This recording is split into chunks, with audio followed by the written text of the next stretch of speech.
Kannur vision നേർരേഖയിലേക്ക് പ്രിയ പ്രേക്ഷകർക്ക് ഹൃദ്യമായ സ്വാഗതം. നേർരേഖ ഈ എപ്പിസോഡിൽ ചർച്ച ചെയ്ത് ചിത്രകലയുടെ സാധ്യതകളാണ്. ഞങ്ങളുടെ ക്രൂവിൽ നിന്നത് ലളിതകല അക്കാദമിയുടെ തലശ്ശേരിയിലെ കേന്ദ്രത്തിലാണ്. ഇവിടെ സ്കൂൾ ഓഫ് ആർട്സിലെ കുട്ടികൾ അവരുടെ പഠനത്തിന്റെ ഭാഗമായി വരച്ച ചിത്രങ്ങളും അതിൻ്റെ പ്രദർശനങ്ങളൊക്കെ നടക്കും. അപ്പോൾ അങ്ങനെയാണ് കണ്ണൂർ വിഷൻ നേർരേഖ ടീം ഇവിടെ.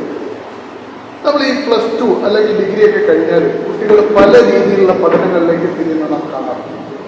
അക്കാഡമിയിൽ ഡിഗ്രിക്ക് പോകുന്ന കുട്ടികളുണ്ട്, പ്രൊഫഷണൽ കോഴ്സുകൾക്ക് പോകുന്നവരുണ്ട്, ചിലർ സിനിമ അഭിനയം കൊണ്ട് ഫിലിം അക്കാഡമികളിലേക്ക് അത്തരത്തിലുള്ള കേന്ദ്രങ്ങളിലേക്ക് പോകും. എന്നാൽ ചിത്രകലയിലേക്ക് ഇന്നത്തെ കാലത്ത് എത്ര കുട്ടികൾ വരും? ചിത്രകലയുടെ സാധ്യതകൾ എത്രമാത്രം കുട്ടികളെ ചിത്രകല ആകർഷിക്കുന്നുണ്ട്? നമുക്കറിയാം, ലോക പ്രശസ്തരായ ഒത്തിരി ചിത്രകാരന്മാരെ കുറിച്ച് നമ്മൾ നമ്മുടെ ജീവിതം, പച്ചയായ ജീവിതമാണ് പലപ്പോഴും പല ചിത്രകാരന്മാരും വരച്ച് കാട്ടാറ്. അമൂല്യങ്ങളായ ചിത്രങ്ങൾ ലോകത്തിന് സംഭാവന ചെയ്ത ഒത്തിരിയേറെ ലോക പ്രശസ്തരായ ചിത്രകാരന്മാരുടെ ചരിത്രത്തിലൂടെ നാം കടന്നുപോയിട്ടുണ്ട്. പുതിയ തലമുറയിൽ എത്ര ചിത്രകാരന്മാർ വളർന്നു വരുന്നു? ചിത്രകല ഒരു മനുഷ്യന്റെ ജീവിതത്തിൽ നൽകുന്ന സന്ദേശം എന്താണ്? അത് നമ്മുടെ നിത്യജീവിതത്തിൽ എന്ന് പറഞ്ഞാൽ നമുക്കൊരു കല കയ്യിലുണ്ടായാൽ ഒരു മനുഷ്യന് ജീവിക്കാൻ കഴിയും. ചിത്രകല അഭ്യസിച്ച ഒരാൾക്ക് ഇന്നത്തെ സാമൂഹ്യ വ്യവസ്ഥിതിയിൽ അവന്റെ ജീവിതം മുന്നോട്ട് കൊണ്ടുപോകാൻ സാധിക്കുമോ? ഇത്തരം നിരവധി ചോദ്യങ്ങളാണ് നേർരേഖ ഉയർത്തുന്നത്. നേർരേഖയിലെ ഈ എപ്പിസോഡിൽ പങ്കെടുക്കാൻ ചിത്രകലയുമായി ബന്ധപ്പെട്ട 3 പേർ തന്നെയാണ് എത്തിയിട്ടുള്ളത്. ഒരു ആർക്കിടെക്റ്റും അതുപോലെ തന്നെ സ്കൂൾ ഓഫ് ആർട്സിന്റെ ഡയറക്ടറുമായ സുഹാസ് വേലാനി, അതോടൊപ്പം സ്കൂൾ ഓഫ് ആർട്സിന്റെ പ്രിൻസിപ്പൽ ശ്രീ പൊന്മണി തോമസ്, അവിടുത്തെ ഒരു വിദ്യാർത്ഥി ദീപേഷ്. 3 പേർക്കും നേർരേഖയിലേക്ക് സ്വാഗതം. നമുക്ക് പ്രിൻസിപ്പൽ എന്ന് തുടങ്ങാം അല്ലെ? ശ്രീ പൊന്മണി തോമസ്, നല്ല പേരാണോ? ഇങ്ങനെ പേര് ആർക്കെങ്കിലും ഉണ്ടോ? പൊന്മണി കൂടുതൽ ആളുകൾക്ക് ഇതുവരെ കണ്ടെത്താൻ പറ്റിയിട്ടില്ല. പേരിന്റെ എങ്ങനെ ഈ പേര് വരാൻ കാരണം? അതാദ്യം കേട്ടോട്ടെ. ആ പേര് വരാൻ കാരണം ഇനിയിപ്പോ മാതാപിതാക്കളുടെ ചിത്രകാരും ചിത്രകാരികളൊക്കെ അമ്മയ്ക്ക് വരയ്ക്കാനുള്ള ഒരു കഴിവുണ്ടായിരുന്നു. ഞാൻ കാണുന്നത് തന്നെ അമ്മയുടെ അടുത്താണ് ചിത്രങ്ങളുടെ. അത് ക്രാഫ്റ്റ് എന്ന് പറയാം, മുട്ടത്തോടിലും അങ്ങനെയൊക്കെ. അമ്മയ്ക്ക് ആ വരയ്ക്കാനുള്ള ഒരു താല്പര്യം ഉണ്ടായിരുന്നു. വരയും പാട്ടും നൃത്തവും എല്ലാം ഉള്ള. അച്ഛൻ ഒരു തനി കൃഷിക്കാരനായിരുന്നു, പക്ഷെ ഗവൺമെന്റ് ഓഫീസറായിരുന്നു. അച്ഛൻ വില്ലേജ് ഓഫീസറായിരുന്നു, വില്ലേജ് അസിസ്റ്റന്റ്, ഹൗസ് വൈഫ്.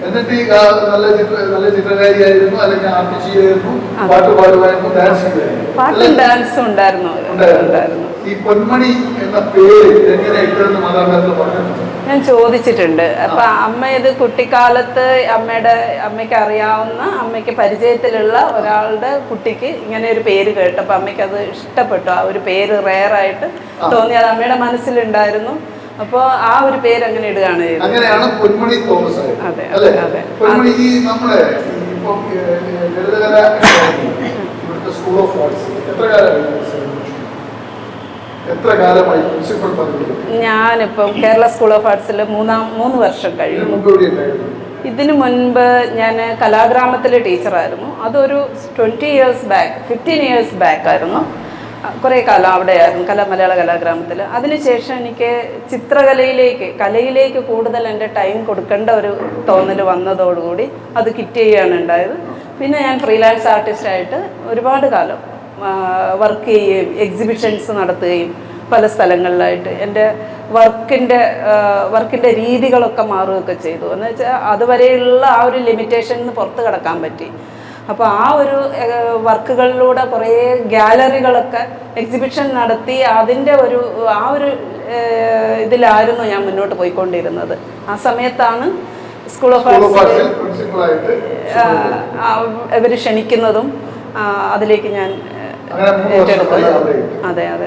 ചിത്രകലയെ കുറിച്ച് നിങ്ങളുടെ മനസ്സിൽ ഒരു ആശയം എപ്പോഴും ഇങ്ങനെ മനസ്സിൽ നമുക്ക് ചിത്രകല പെട്ടെന്ന് വരുന്ന ഒരു ആശയം എന്ന് പറയുന്നത്, ചിത്രകലയ്ക്ക് മറ്റേത് കലകളെക്കാളും ഒരുപാട് പഴക്കമുണ്ടെന്നാണ് നമുക്കറിയാൻ കഴിയുന്നത്. മനുഷ്യൻ്റെ ചരിത്രത്തോളം തന്നെ പഴക്കമുണ്ട് ചിത്രകലയ്ക്കും. ഗുഹകളിലൊക്കെ നമ്മൾ ചരിത്രാതീത കാലം മുതൽ നമ്മൾക്കത് കുറേ തെളിവുകൾ കണ്ടെത്തിയിട്ടുണ്ട്.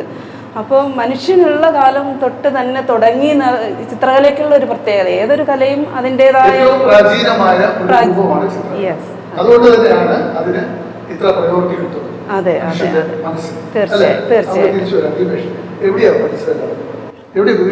വീട് ശരിക്കും വടകര ഭാഗത്ത് ഓർക്കാട്ട് കുന്നുമ്മക്കര എന്ന് പറയുന്ന സ്ഥലത്ത്. കുന്നുമ്മക്കര ഓർക്കാട്ടിലേക്ക് ഒരു ചരിത്ര പശ്ചാത്തലമുള്ള നാടാണ്. അവിടെയാണ് ജനിച്ചത്. ഞാൻ പഠിച്ചത് അവിടെ തന്നെയുള്ള സ്കൂളാണ്, Orkkatteri vocational plus two VHSC electronics ആണ് എടുത്തത്. വൊക്കേഷണൽ ഹയർ സെക്കൻഡറി ഇലക്ട്രോണിക്സ് അത് കഴിഞ്ഞ ശേഷം വീട്ടിലെ സാമ്പത്തിക ബുദ്ധിമുട്ടുകൾക്ക് കാരണം ജോലിക്ക് പോയായിരുന്നു, ബേക്കറി ജോലിക്ക്. പ്ലസ് ടു വരെയാണ് പഠിച്ചത്. VHSC വരെയാണ് പഠിച്ചത്. സ്കൂളിൽ പഠിക്കുന്ന കാലത്ത് ചിത്രരചന ഉണ്ടായിരുന്നു. ഇത്ര അധികം ഇമ്പോർട്ടൻസ് അതിന് കൊടുത്തിട്ടില്ല. എപ്പോഴാണ് ഇതിനൊരു പ്രാധാന്യം ജീവിതത്തിൽ വന്നത്? പ്രാധാന്യം വന്നതെന്ന് വെച്ചാല് ഞാനിപ്പോൾ ജോലിക്ക് പോയി തുടങ്ങി. ആ സമയത്ത് ചെറുതായിട്ട് കേൾക്കുമ്പോഴൊക്കെ ചെയ്യുമായിരുന്നു. അപ്പോൾ പിന്നീട് എനിക്ക് ശാരീരികമായ ചില പ്രശ്നങ്ങൾ വന്നതോടുകൂടി വീട്ടിലിരിക്കേണ്ട ഒരവസ്ഥ വന്നു. ആ സമയത്താണ് പിന്നെയും ഈ ചിത്രരചന എൻ്റെ രണ്ടാം ജീവിതം തന്നെ പറയാം. ചിത്ര തന്നെയാണ് എന്നെ വീട്ടിൽ നിന്ന് പിന്നെയും പുറത്തേക്ക്.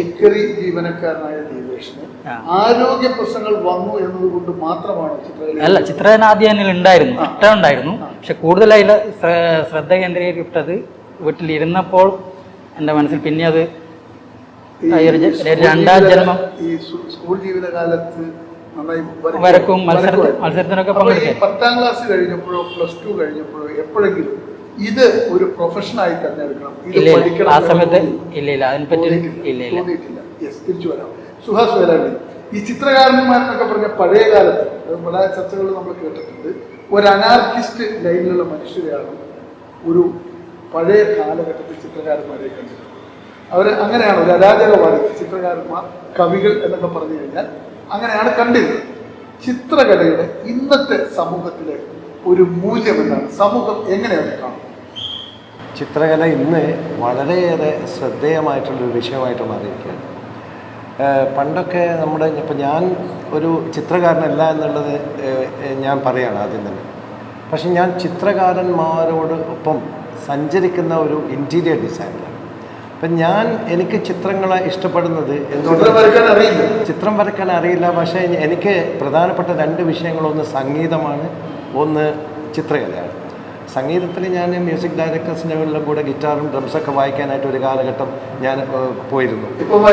ഇപ്പോഴേ എല്ലാ ഇൻസ്ട്രുമെൻറ്റ്സും അവിടെയുണ്ട്. പക്ഷേ അത് വായിക്കാൻ പറ്റാത്തൊരു തിരക്കിലാണ് ഇപ്പോഴും ജീവിതത്തിൽ ഈ ഡിസൈനിങ് ഫീൽഡിൽ ശ്രദ്ധ കേന്ദ്രീകരിക്കുന്നത്. അപ്പം ഞാൻ ഇൻറ്റീരിയർ ഡിസൈൻ ചെയ്യുന്ന സ്ഥാപനങ്ങളിൽ, അത് ഓഫീസായിക്കോട്ടെ വീടായിക്കോട്ടെ ഏത് സ്ഥാപനമായിക്കോട്ടെ, ഞാൻ ചിത്രകാരന്മാരുടെ സഹായത്തിനായിട്ട് അവരുടെ ചിത്രങ്ങൾ എൻ്റെ സബ്ജക്റ്റിൽ ഉൾപ്പെടുത്താറുണ്ട്. ഞാൻ ഡിസൈൻ ചെയ്യുന്ന എല്ലാ വീടുകളിലും 1-2 ചിത്രങ്ങൾ ഞാൻ ചിത്രകാരന്മാരെ വാങ്ങി. തീർച്ചയായിട്ടും. അതെങ്ങനെയാണെന്ന് വെച്ചാൽ ഞാൻ വർണ്ണങ്ങളുടെ ഷേപ്പുകളുടെ കൂടെ സഞ്ചരിക്കുന്ന ആളാണ്. നമ്മളെപ്പോഴും ഒരു ഭാവന, ഇപ്പം ഒരു ചിത്രകാരനെ സംബന്ധിച്ചിടത്തോളം ഒരു ചിത്രം പൂർത്തിയാക്കുന്നത് അദ്ദേഹത്തിൻ്റെ ഭാവനയുടെ അടിസ്ഥാനത്തിലാണ്. സംഗീതം പോലെ തന്നെ ഒരു വാസനയില്ലാതെ ഒരു ജീവിതത്തിൽ ജീവിതം തുടങ്ങുമ്പം തന്നെ അതിനൊരു ടാലൻറ്റ് അവർ ഡെവലപ്പ് ചെയ്തെടുക്കുകയും ചെയ്യും. അങ്ങനെയാണ് ഒരു ചിത്രം. ഇവിടെ വന്ന ഇപ്പം ഈ ദീപേഷ് എന്ന് പറഞ്ഞ വിദ്യാർത്ഥി വെറും ചിത്രം വരയ്ക്കുന്നൊരു കുട്ടിയായിരുന്നു. പക്ഷേ അദ്ദേഹത്തിന് ഒരു പ്രോപ്പറായിട്ടൊരു ട്രെയിനിങ് കിട്ടിയത് കേരള സ്കൂൾ ഓഫ് ആർട്സിൽ വന്നിട്ട്. അത് ഒരു വലിയ കാര്യമാണ്. എന്ന് വെച്ചാൽ അദ്ദേഹം അത്ഭുതപ്പെടുത്തുന്ന ചിത്രങ്ങൾ ഇവിടെ നിങ്ങൾ കാണാം. ഈ ചിത്രപ്രദർശനത്തിൽ ചിത്രങ്ങൾ കാണുമ്പോൾ മനസ്സിലാവും എത്ര സൂക്ഷ്മതയോടുകൂടിയാണ് ഈ വിദ്യാർത്ഥിനികൾ വരച്ചിട്ടുള്ളത്. അവരെ രൂപപ്പെടുത്തി എടുത്തതിൽ പ്രധാനപ്പെട്ട പങ്ക് വഹിച്ച ഒരു സ്ഥാപനവും അതിൻ്റെ അധ്യാപികയും അതിൻ്റെ അധ്യാപകന്മാരും ഇവിടെ ഉണ്ട്. അവരാണ് ഇവരെ സഹായിക്കുന്നത്. അപ്പോൾ ഈ ചിത്രകല എന്ന് പറയുന്ന മീഡിയം താങ്കളുടെ പ്രൊഫഷന് വലിയ രീതിയിൽ ഗുണം ചെയ്യുന്നു. അതുകൊണ്ട് തന്നെ ഇതിനോടൊപ്പമുള്ള സഞ്ചാരത്തിൽ നിന്ന് താങ്കൾ പിന്മാറുന്നില്ല. ഗുണം കിട്ടുന്നു. ഭൗതിക സാഹചര്യങ്ങൾ മെച്ചപ്പെടുത്താനും ഈ കലയെ ഉപകരിക്കും. ഞാൻ ഒരു കാര്യം കൂടെ പറയാം. നമ്മളിപ്പം കോടികൾ ചെലവഴിച്ചിട്ട് വീടുകൾ എടുക്കാറുണ്ട്. അപ്പോൾ അവരൊക്കെ എന്നോട് പറയുമ്പോൾ അവിടെ ഗ്രാനൈറ്റ് വേണം സാറേ, ആ ചുമര് മുഴുവനായിട്ട് ഗ്രാനൈറ്റ് ചെയ്യണം, പാനലിങ് ചെയ്യണം എന്നൊക്കെ പറയുമ്പോൾ ഞാൻ പറയും ഒന്നും വേണ്ട. നമുക്ക് നല്ലൊരു ചിത്രം വെച്ചിട്ട് അതിനൊരു ലൈറ്റിംഗ് മിറർ പിക്ചർ ലൈറ്റിംഗ് എന്ന് പറയും. ആ ലൈറ്റിംഗ് വെച്ച് കഴിഞ്ഞാൽ നല്ലോണം പൊട്ടിയിട്ടിട്ട് എന്തോ ടെക്സ്ചർ ചെയ്തിട്ട് അവിടെ നല്ലൊരു പെയിൻറ്റിങ് വെച്ച് കഴിഞ്ഞാലായിരിക്കും അത് കൂടുതൽ മനോഹരം എന്ന് പറയുമ്പോൾ അവർ ചിലപ്പോൾ ആശങ്കപ്പെടും. പക്ഷെ അത് വെച്ച് കഴിഞ്ഞാൽ അവർ പറയും, ഓ സാർ നിങ്ങൾ പറഞ്ഞ ആ ഒരു കാര്യമാണ് എല്ലാവരും ഇപ്പോൾ ഇവിടെ വന്നിട്ട് അപ്രീഷിയേറ്റ് ചെയ്യുന്നത്. അപ്പോൾ ആ നിലയ്ക്ക് അതിനെ ഉപയോഗപ്പെടുത്താൻ സാധിക്കാം. നമുക്ക് തിരിച്ചു വരാം. പൊന്മണി തോമസ്, നമ്മളെ നമ്മളെ കുട്ടികൾ ഈ പറയുന്ന സ്കൂൾ ഓഫ് ആർട്സിലേക്ക് അഡ്മിഷൻ തേടി വരുന്ന കുട്ടികളുടെ എണ്ണം താങ്കൾ തുടങ്ങിയതിനു ശേഷം അത് വർദ്ധിക്കുന്നുണ്ടോ അത് കുറയുകയാണ്? അത് വർദ്ധിക്കുകയാണ് ചെയ്തത്. ഏതൊക്കെ മേഖലകളിലെ കുട്ടികളാണ്? ഇപ്പം +2 കഴിഞ്ഞ കുട്ടികൾ വരുന്നു, SLC കഴിഞ്ഞ കുട്ടികൾ വരുന്നു, ഡിഗ്രി കഴിഞ്ഞ കുട്ടികൾ, ഇതിലേതാണ് കാറ്റഗറി? അത് ആദ്യകാലങ്ങളിലൊക്കെ SSLC ആണ് ഇതിൻ്റെ ബേസിക് ക്വാളിഫിക്കേഷൻ പറയുന്നത്, എലിജിബിലിറ്റി പറയുന്നത്. എന്നാൽ ആ സമയത്തൊക്കെ ഞാൻ ഈ സ്കൂൾ ഓഫ് ആർട്സിലെ ഒരു മുൻകാല വിദ്യാർത്ഥി ആയിരുന്നു. അപ്പോൾ എൻ്റെ ആ ടൈം ഒന്ന് നോക്കിയാൽ, തിരിച്ചു നോക്കിയാൽ അത് ഞങ്ങളൊക്കെ 10th അല്ലെങ്കിൽ +2 ആ സമയത്ത് അങ്ങനെ കഴിഞ്ഞ് വരുന്ന ഒരു ബാച്ചായിരുന്നു ഉണ്ടായിരുന്നത്. എന്നാൽ ഇപ്പോൾ അതിനെ അപേക്ഷിച്ച് ഡിഗ്രി കഴിയുന്ന കുട്ടികളുണ്ട്, അതുപോലെ തന്നെ SSLC കഴിയുന്ന ആരും തന്നെ ചേർന്നിട്ടില്ല. എല്ലാം ഡിഗ്രി, PG കഴിഞ്ഞ്, TTC കഴിഞ്ഞവർ, B.Ed കഴിഞ്ഞവർ ഒക്കെ ഉണ്ട്. സൈക്കോളജി അങ്ങനെ PG എടുത്തവർ, ഇങ്ങനെയൊക്കെയാണ് ഇപ്പോൾ. അതെ അതെ. നമുക്ക് ദീപേഷിനോട് ചോദിക്കാം. ദീപേഷ് തന്നെ പറഞ്ഞു, ഈ 10ാം ക്ലാസ് കഴിഞ്ഞു, വൊക്കേഷണൽ ഹയർ സെക്കൻഡറിയിലെ ഇലക്ട്രോണിക്സ് എടുത്തു, അത് കഴിഞ്ഞ് ബേക്കറി പണിക്ക് പോയി. ബേക്കറി പണി ചെയ്യാൻ പറ്റാത്തപ്പോൾ ഈ രംഗത്തേക്ക്. ഇപ്പോൾ എത്ര വർഷമായി ചിത്രകല? ഇപ്പോൾ 10-12 വർഷത്തോളമായി കൂടുതൽ ഇതിലേക്ക് കേന്ദ്ര ഈ VHSC കഴിഞ്ഞ് വീട്ടിലിരിക്കുന്ന സമയത്ത് ആരോഗ്യ പ്രശ്നങ്ങൾ നേരിടുന്നു. വീട്ടിലിരുന്ന് വരയ്ക്കാൻ തുടങ്ങി. വീട്ടിലിരുന്ന് ഫോണിൽ ഇപ്പം സോഷ്യൽ മീഡിയ ഉണ്ടല്ലോ ഇപ്പോൾ, അപ്പോൾ അതുവഴി നോക്കിയിട്ട് വരക്കാൻ തുടങ്ങി. അങ്ങനെ എനിക്ക് പുറത്തേക്കൊരു നമ്മളെ വ്യക്തിക്ക് ഉള്ളൊരു അംഗീകാരം ഇല്ലേ, നമ്മളൊരു മുദ്ര പതിപ്പിക്കാന്ന്, അതേപോലത്തെ ഒരു അംഗീകാരം കിട്ടി. സോഷ്യൽ മീഡിയ വഴി ആദ്യം കിട്ടി. വരക്കുന്ന പോസ്റ്റുകളൊക്കെ അതിലേക്ക് അംഗീകാരം വെച്ചാൽ നമുക്ക് വർക്കുകൾ വരാൻ തുടങ്ങി, പോർട്രേറ്റ് വർക്കുകളൊക്കെ ഓർഡർ വരാൻ തുടങ്ങി. പക്ഷേ ആ സമയത്ത് ഞാൻ മനസ്സിലാക്കിയത് വെച്ചാൽ എനിക്ക് കൂടുതൽ കുറച്ചും കൂടി അതിനെപ്പറ്റി ആധികാരികമായി കൂട്ടണം എന്നുള്ള ചിന്തയിൽ ഞാൻ എൻ്റെ ഒരു ഏട്ടനുണ്ട്, ഷൈജു കെ മാൽ എന്ന് പറഞ്ഞിട്ട് ആർട്ടിസ്റ്റാണ്. അദ്ദേഹത്തോട് ആലോചിച്ചപ്പോൾ അന്വേഷിച്ചപ്പോൾ ഇങ്ങനെ തലശ്ശേരി നല്ലൊരു സ്കൂളുണ്ട്, അവിടെ പോയിട്ട് ചേർന്നിട്ട് ഉണ്ട്. ഇല്ല, ഞങ്ങൾ പേരാമ്പ്ര ഭാഗത്തുണ്ട്, പക്ഷെ ഏറ്റവും നല്ലത് തലശ്ശേരി കോളേജാണെന്നുള്ള അഭിപ്രായം കിട്ടിയത്. അപ്പോൾ അങ്ങനെ അവിടെ വന്ന് ചേരുകയായിരുന്നു. ചേർന്നപ്പോൾ എനിക്ക് ഒരുപാട് കാര്യങ്ങൾ അവിടെ നിന്ന് പിന്നെയും കൂടുതൽ പ്രൊഫഷണൽ ആകാൻ കഴിഞ്ഞു. തിരിച്ചു വരാം. പൊന്മണി, ഈ ഞാൻ അവസാനം നിർത്തിയൊരു ചോദ്യമുണ്ട്. ഇപ്പം നിങ്ങൾ അവസാനം പറഞ്ഞത് ഈ ഡിഗ്രി കഴിഞ്ഞു, PG കഴിഞ്ഞു, റിസർച്ച് നടത്തുന്നവരൊക്കെ വരും. ഇങ്ങനെ വരുന്നവർ ഇതൊരു ഹരത്തിന് വേണ്ടി, ഒരു രസത്തിന് വേണ്ടി, അവരുടെ ഒരു ആത്മസംതൃപ്തിക്ക് വേണ്ടി വരുന്നതാണോ, ഒരു പ്രൊഫഷനായിട്ട് എടുക്കുന്നവരാണ്? എനിക്ക് തോന്നുന്നില്ല അവരൊരു രസത്തിന് വേണ്ടി വരുന്നതാണെന്ന്. ഈ ചിത്രകല എന്ന് പറയുന്നത് അവരുടെ ഉള്ളിൽ ഓൾറെഡി അവരുടെ ഉള്ളിൽ ഉള്ള ഒരു സാധനമാണ്. ആ ഒരു കഴിവ് അവർക്ക് ഉണ്ട് എന്നുള്ള തിരിച്ചറിവിൻ്റെ പുറത്താണ് അവർ പിന്നീട് ചിത്രകല മനസ്സിലുണ്ട്, ഉള്ളിൻ്റെ ഉള്ളിൽ പതുങ്ങി ഒതുങ്ങി ഒളിച്ചിരിക്കുന്നുണ്ട് എന്നൊരു മനുഷ്യൻ എങ്ങനെ തോന്നുകയാണ്? അത് തീർച്ചയായിട്ടും അവര് ചെറുപ്പകാലത്ത് തന്നെ ഓട്ടോമാറ്റിക്കായിട്ട് വരയ്ക്കാൻ. പക്ഷേ ഈ ചെറുപ്പകാലത്ത് സ്കൂളുകളിലൊന്നും ഇന്നത്തെ ക്യാമ്പസുകളിലൊന്നും ഇതിന് ഒരു പരിധി വിട്ട പ്രയോറിറ്റി കൊടുക്കുന്നില്ല. ചിത്രകലയ്ക്ക് പരിമിതമായ ഒരു ചിത്രകലാ അധ്യാപികയാണ് ഉണ്ടാകുക ഒരു സ്കൂളിൽ. ആ അധ്യാപികയ്ക്ക് ആ സ്കൂളിൽ പ്രത്യേകിച്ച് ഔട്ടർ ഉള്ള ആക്ടിവിറ്റീസിലേക്ക് ചുമതല അധ്യാപികയ്ക്ക്. പൊതുവെ അങ്ങനെയാണ് കാണുന്നത്. ഒന്ന് PT മാഷ്, ഒന്ന് ചിത്രകലാ അധ്യാപിക. NSS ചേർത്ത അവർക്കായിരിക്കും, NCC ചേർത്ത അവർക്ക്, അങ്ങനെ കുറെ ചുമതലകൾ. ഞാനൊരു PTA പ്രസിഡന്റ് ആയിരുന്ന ആളാണ്. അപ്പോൾ ഇതൊരു ഈ കുട്ടികൾ ചെറുപ്പത്തിലെ ഇങ്ങനെ ഉള്ളിൻ്റെ ഉള്ളിൽ ഇങ്ങനെ ഒരു ആഗ്രഹം, ഒരു ഇഷ്ടം ഉണ്ടെങ്കിൽ അതിനെ പ്രോത്സാഹിപ്പിക്കാൻ സ്കൂൾ തലത്തിൽ അതിന് പരിമിതികളുണ്ട്. എപ്പോഴാണ് അതൊന്ന് നമുക്ക് അത് ആ രീതിയിൽ വളർത്തിയെടുക്കാനുള്ള ഒരു അവസരം എവിടെ നിന്ന് കിട്ടുമോ? അത് നിങ്ങളിപ്പോൾ പറഞ്ഞത് വളരെ പ്രധാനപ്പെട്ട ഒരു പോയിൻ്റാണ്. അതായത് സ്കൂളുകളിൽ അത് അവിടുന്ന് ബേസ് വെച്ച് തുടങ്ങേണ്ട ഒരു കാര്യമാണ്. അപ്പോൾ അത് സ്കൂളുകളിൽ എന്ന് പറയുമ്പം ഈ അധ്യാപകർക്ക് ആദ്യം കൊടുക്കേണ്ടത് ഈ അധ്യാപകരുടെ ഒരു ഇതുണ്ടല്ലോ, B.Ed, TTC ഇല്ലെങ്കിൽ അവിടെ തുടങ്ങേണ്ടതാണ്. അതിനുശേഷമാണ് അവർക്ക് കുട്ടികൾക്ക് കൊടുക്കാൻ പറ്റുള്ളൂ. അപ്പോൾ ഇതിൻ്റെ ഇമ്പോർട്ടൻസ് എന്താണെന്നുള്ളത് ഇവരുടെ സിലബസിൽ വരേണ്ട ഒരു കാര്യമാണ്.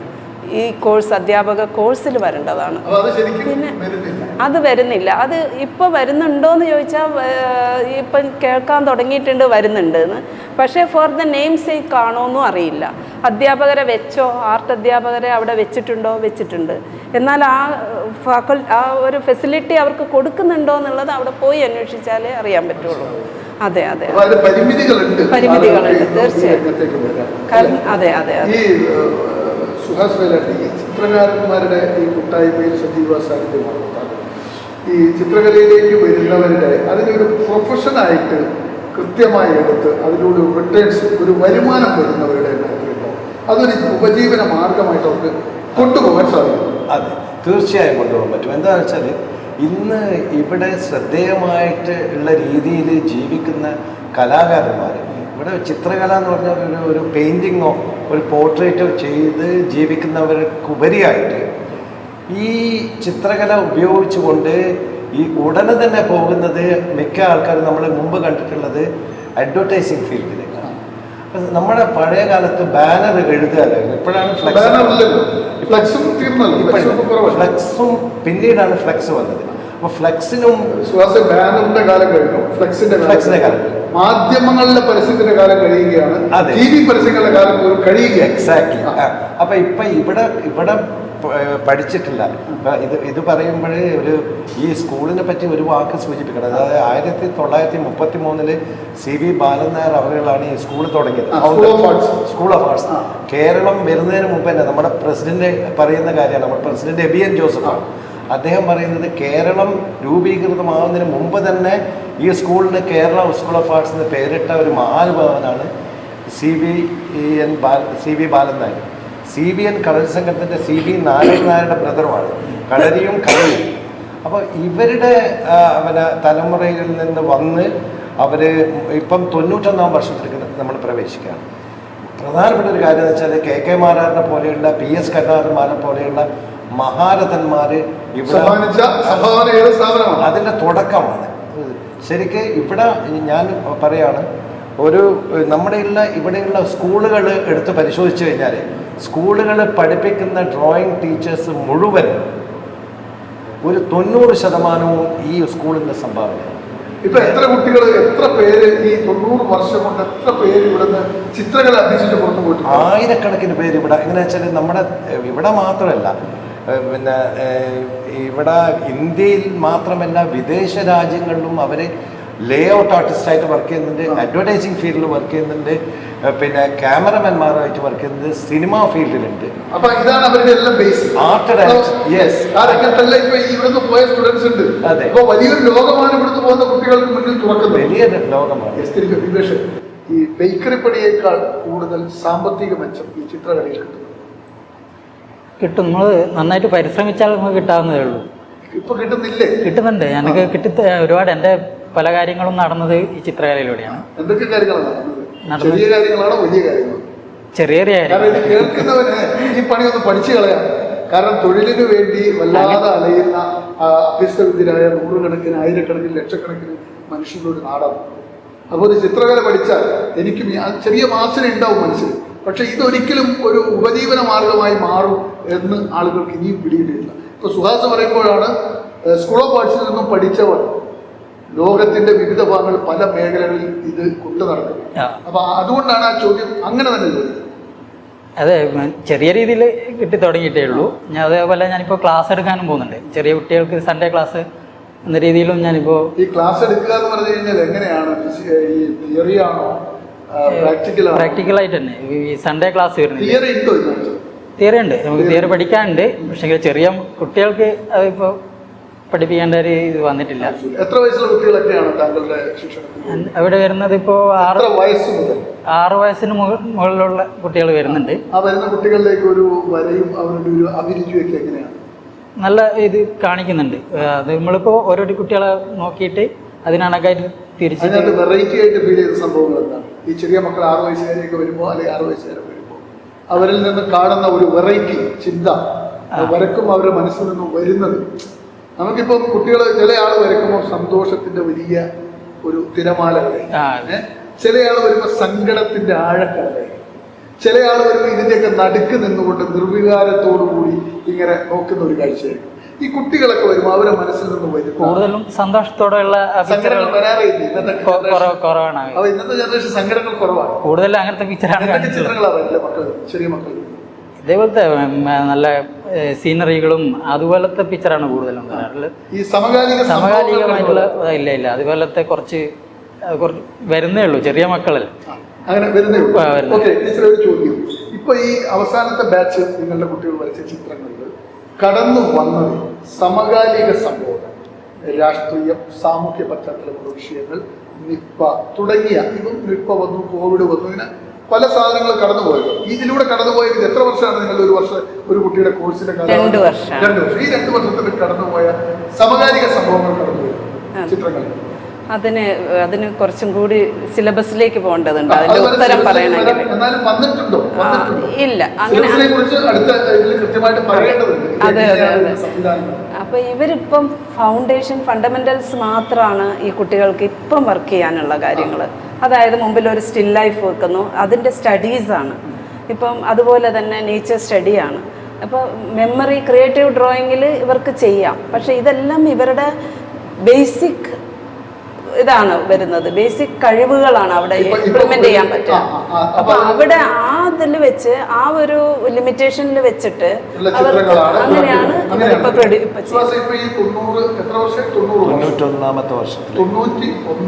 വർഷമാണ് സ്കൂൾ ഓഫ് ആർട്സ് അല്ലെ? ഈ പുതിയ ഈ ആളുകളുടെ ഒരു അഡ്മിഷനുള്ള വരവ്, ഇതിനോട് ഈ 91 വർഷം പിന്നിടുമ്പോൾ തിരിഞ്ഞു നോക്കുമ്പോൾ സ്കൂൾ ഓഫ് ആർട്സിന്റെ ഒരു വളർച്ച എങ്ങനെയാണ്? അത് 91 വർഷം സ്ഥാപനം ഇങ്ങനെയൊക്കെ ഇരുന്നാൽ മതി? ഇല്ല, അതാണ് അതിൻ്റെ നമ്മൾ മുമ്പ് ഒരിക്കൽ ചർച്ചയിൽ പറഞ്ഞിട്ടുണ്ട്. പക്ഷേ അതാണ് ശരിയാണ്. അതെന്താണെന്ന് വെച്ചാൽ ഇത് ഇങ്ങനെ കുറേ കാലം നടന്നു പോയി എന്നുള്ളതാണ് യാഥാർത്ഥ്യം. അപ്പോൾ ഇപ്പോഴത്തെ ഭരണസമിതി അത് പ്രത്യേകം പറയണം. അപ്പം നമ്മൾ 90-ാം വർഷം പൂർത്തിയാക്കിയപ്പോൾ കഴിഞ്ഞ വർഷം എബിയുടെ നേതൃത്വത്തിൽ, എബിയൻ ജോസഫിൻ്റെ നേതൃത്വത്തിൽ അദ്ദേഹത്തിൻ്റെ സെക്രട്ടറി പ്രദീപ് ജോക്ലി, അദ്ദേഹം ഇവിടെ തന്നെ പഠിച്ചിട്ട് അദ്ദേഹം സിനിമാ സംവിധായകനായതിനു മുമ്പ് പോസ്റ്റർ ഡിസൈനറായിരുന്നു. അത് ഇവിടുന്ന് പഠിച്ചാണ്. പോസ്റ്റർ ഡിസൈനർ ആവാനുള്ള ഒരു ബേസ് ഇവിടെ സ്കൂൾ ഓഫ് ആർട്സാണ്. അതിനുശേഷം അദ്ദേഹം ആർട്ട് ഡയറക്ടറായി. അപ്പോൾ ഈ ആർട്ട് ഡയറക്ടറും ഇതൊക്കെ ആവണമെങ്കിൽ നമ്മുടെ ഉണ്ട്. അതുമാത്രമല്ല, നമ്മുടെ ഗാന്ധി ഫിലിം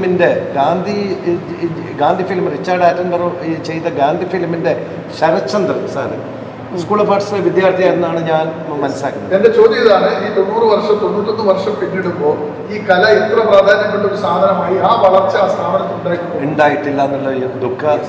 എനിക്കൊരു ചോദ്യം ദിവസോട് ചോദിക്കാൻ പറ്റും. ദിവസം ഇന്നത്തെ ഒരു റൊട്ടീൻ എങ്ങനെ? ഇപ്പം ഒരു സർക്കാർ ജോലി കിട്ടുന്നവൻ രാവിലെ ഓഫീസിൽ പോകും, 10 മണിയാകുമ്പോൾ ഓഫീസിൽ പോയി ഒപ്പിടണം, വൈകുന്നേരം 5 മണിയുടെ പണിയെടുക്കും. അല്ലെങ്കിൽ അങ്ങനെ ഇപ്പോൾ ഒരു ആർക്കിടെക്ചർ ഓടിപ്പോണം അവരുടെ സൈറ്റുകളിലേക്ക്. അങ്ങനെ വ്യത്യസ്ത മേഖലകളിലുള്ളവർ ആ ലെവലിൽ പോകും. ഒരു ചിത്രകല ഇന്നൊരു ഉപജീവന മാർഗം കൂടിയായി എടുത്ത ദീപേഷിന്റെ റൊട്ടീൻ എങ്ങനെ? കൂടുതലും നമ്മൾ ഇതിലേക്ക് കേന്ദ്രീകരിച്ചതോട് കൂടിയിട്ട് സ്കെച്ചിങ് കൂടുതൽ ചെയ്യാൻ വേണ്ടി ശ്രമിക്കാറ്. അപ്പൊ അതെങ്ങനെയാ? അതിരാവിലെ എഴുന്നേൽക്കുമ്പോൾ ചില ഈ എഴുത്തുകാരൊക്കെ രാത്രി ഒരു ഉറക്കം കഴിഞ്ഞ് പെട്ടെന്ന് എഴുന്നേറ്റിട്ട് അവന്റെ മനസ്സിൽ ആശയം അവൻ എഴുതും എന്ന് പറഞ്ഞതുപോലെ ഒരു ചിത്രകാരൻ അവന് തോന്നുന്നു പുലർച്ചെ അതിരാവിലെ എഴുന്നേറ്റ് അങ്ങനെയൊക്കെ ആശയങ്ങൾ വരുന്നതിനൊരു സമയമുണ്ടോ? അതിനൊരു സമയ കൃത്യതയുണ്ടോ? എങ്ങനെയാണ്? എനിക്കിപ്പോൾ തലശ്ശേരി വരേണ്ടതെന്ന് വെച്ചാൽ ഞാൻ കുറച്ച് നേരത്തെ എത്തും കോളേജിൽ. ഞാനൊരു 8 മണീൻ്റെ മുന്നേ ഒക്കെ കോളേജിൽ എത്താറുണ്ട്. അത് അങ്ങ് വരേണ്ട ഒരു ബുദ്ധിമുട്ടുകൊണ്ടാണ്. അപ്പോൾ വന്നിട്ട് അവിടെ നിന്ന് ചെയ്യാറുണ്ട് കോളേജിൽ നിന്ന്. ആശയങ്ങൾ പെട്ടെന്ന് കടന്നു വരാറുണ്ടോ മനസ്സിലേക്ക്? കൂടുതലായിട്ടും നേച്ചർ സ്റ്റഡികൾ അതാണ് കൂടുതലും സ്കെച്ചിങ്ങിൽ ഉൾപ്പെടുത്താറുള്ളത്. നമ്മുടെ കൂടെ ഒരു അതിഥി കൂടി എത്തിയിരിക്കുകയാണ്. ശ്രുതി എന്നാണ് പേര്. നമുക്ക് ശ്രുതിയിൽ നിന്ന് തുടങ്ങാം. ശ്രുതി എവിടെയാ വീട്? ചോനാടം, കുണ്ടിച്ചിറ. ശ്രുതി എവിടെയാ പഠിച്ചതൊക്കെ? ഞാൻ കണ്ണൂരായിരുന്നു പഠിച്ചത്. കണ്ണാടി കോട്ടക്കുന്ന് സ്കൂളിൽ UP വരെ. അത് കഴിഞ്ഞ് കണ്ണാടിപ്പറമ്പ് സ്കൂളിൽ. ആദ്യം വീട് അവിടെയായിരുന്നു. എങ്ങനെയാണ് പ്ലസ് 2 കഴിഞ്ഞു? ഡിഗ്രിക്ക് പോയി. ഡിഗ്രി ഏതാ ചെയ്തത്? ബികോം. കണക്കിന്റെ ലോകത്താണ്. ബികോം വിത്ത് ഫിനാൻസ് ആണോ? ബികോം വിത്ത് ഫിനാൻസ് ആണോ? കോർപ്പറേഷൻ. കണക്കിന്റെ ലോകത്ത് എങ്ങനെയാണ് ശ്രുതി ഈ ചിത്രത്തിന്റെ ലോകത്തേക്ക്? ചെറുപ്പം മുതലേ വരക്കുമായിരുന്നു. അങ്ങനെ ചെറുപ്പം തൊട്ടേ ഒരു 7ാം ക്ലാസ് പഠിക്കുക ആ 7ാം സമയത്ത് ക്ലാസ്സിൽ പഠിക്കുമ്പോൾ വരച്ച ആദ്യത്തെ ചിത്രം ഏതാണ് ഓർമ്മയിൽ? ഞാൻ ദൈവങ്ങളെ ഫോട്ടോ എല്ലാം ഏത് ദൈവത്തിനെയാണ് കൂടുതൽ ഇഷ്ടം? കൃഷ്ണനെയാണ് ഇഷ്ടം. കൃഷ്ണനാണ് ഏറ്റവും കൂടുതൽ വരച്ചിട്ടുള്ളത്. എല്ലാം വരച്ചിന്. ശിവൻ, ശിവൻ, അയ്യപ്പ സ്വാമിനെ എല്ലാം വരച്ചിട്ടുണ്ട്. എല്ലാവരും വരച്ചിട്ടുണ്ട്. 7ാം ക്ലാസ്സിൽ പഠിക്കുമ്പോഴാണ് വര തുടങ്ങുന്നത് ആദ്യം. അതിന് പ്രത്യേകിച്ച് കാരണം വല്ലോ സുപ്രഭാതത്തിൽ രാവിലെ എഴുന്നേറ്റ് വരക്കാൻ തുടങ്ങുമല്ലോ. അതിനു മുന്നേ ചെറുങ്ങനെ വരച്ചു തുടങ്ങി. വരച്ചിട്ടുണ്ടോ? ചുമരിലൊന്നും വരക്കലൊന്നുമില്ല. ചിത്രം 7ാം ക്ലാസ്സിൽ അല്ല, അതിനു മുന്നേ ചെറുങ്ങനെ തുടങ്ങിയിരുന്നു. എപ്പോഴാ തുടങ്ങിയെന്നുള്ളതൊന്നും ഓർമ്മയില്ല. സ്കൂൾ കാലഘട്ടത്തിൽ പങ്കെടുക്കാറുണ്ട്. സമ്മാനങ്ങളൊക്കെ കിട്ടിയിട്ടുണ്ട്. അങ്ങനെ ആവുമ്പോൾ ഈ +2 ഏതാണ് എടുത്ത വിഷയം? കൊമേഴ്സ്. അപ്പൊ ഈ വര കയ്യിലുണ്ടായിട്ട് 10ാം ക്ലാസ് കഴിഞ്ഞപ്പോഴും +2 കഴിഞ്ഞപ്പോഴും ഇത് ചിത്രകലയെ കുറിച്ച് എന്താ ചിന്തിക്കാറുണ്ട്? ചിത്രകലയെ കുറിച്ച് ചിന്തിച്ചിരുന്നു. പിന്നെ ഡിഗ്രി വേണം എന്നുള്ള ഒരു ഇതുകൊണ്ട് അതുകൊണ്ടാണ് ബികോമിന് പോയത്. ബികോം എല്ലാ പേപ്പറും കിട്ടിയ എല്ലാ പേപ്പറും കിട്ടി. തിരിച്ചു വരാം. പൊന്മണി തോമസ്, ഇപ്പോൾ ഒരു +2 അല്ലെങ്കിൽ പാസ്സായ ഈ നമ്മുടെ ഈ ചിത്രകല അഭ്യസിക്കുന്നതിനുള്ള വിദ്യാഭ്യാസ പരിധി എത്രയാണ്? ഒരു കുട്ടിക്ക് അവിടെ ചേരണമെങ്കിൽ എവിടെ വരെ പഠിക്കും? SSLC പാസ്സായ. എങ്ങനെയാണ് ഇതിന്റെ പ്രവേശന പ്രക്രിയ? എങ്ങനെയാണ് അത്? തികച്ചും അവരുടെ വരയിലുള്ള കഴിവിനെ അടിസ്ഥാനപ്പെടുത്തി ആണ് സെലക്ട് ചെയ്യുന്നത്. ആരാണ് അത് ജഡ്ജ് ചെയ്യുന്നത്? ജഡ്ജ് ചെയ്യുന്നത് പ്രിൻസിപ്പാള്, അല്ലെങ്കിൽ ടീച്ചേഴ്സും കൂടിയിട്ടാണ്. ടീച്ചേഴ്സും പ്രിൻസിപ്പാളും ഞങ്ങൾ സർട്ടിഫൈ അവരുടെ വർക്കുകൾ കൊണ്ടുവരാൻ പറയുന്നുണ്ട്. അഡ്മിഷന് വരുന്ന കുട്ടികൾ അവരുടെ വർക്കുകൾ കൊണ്ടുവരിക. അത് നമുക്ക് കുട്ടികളുടെ വർക്ക് അതിപ്പോൾ ടെസ്റ്റ് എന്ന് പറയുന്ന ഒരു സാധനം ഇപ്പോൾ നടക്കുന്നില്ല. പണ്ട് കാലത്തൊക്കെ അതുണ്ടായിരുന്നു. അഡ്മിഷൻ പ്രൊസീജിയറൊക്കെ അതിൽ ആ ടെസ്റ്റ്, എൻട്രൻസ് ടെസ്റ്റ് ഉണ്ടായിരുന്നു. അതിപ്പോൾ കുറേ കാലങ്ങളായിട്ട് ജൂൺ, ജൂലൈ. അതെ ജൂണിൽ. അതെ, മെയ്യിൽ തുടങ്ങും. മെയ്യില് നമ്മൾ അപേക്ഷ ക്ഷണിക്കും. ജൂണിൽ ക്ലാസ് സ്റ്റാർട്ട് ചെയ്യും. 30 പേര്. അതെ, ഒരു 40-45ഓളം വരും. അപ്പോൾ അതിൽ നമ്മൾ നോക്കിയെടുക്കുകയാണ് ചെയ്യുന്നത്. സെലക്ട് ചെയ്യും. അത് കഴിഞ്ഞ് പ്രവേശന പരീക്ഷ എന്ന് പറഞ്ഞാൽ അവരുടെ ചിത്രങ്ങൾ വിലയിരുത്തിക്കൊണ്ട് അഡ്മിഷൻ കൊടുക്കും. അല്ല, പ്രവേശന പരീക്ഷ ഇപ്പൊ നിലവിലില്ല.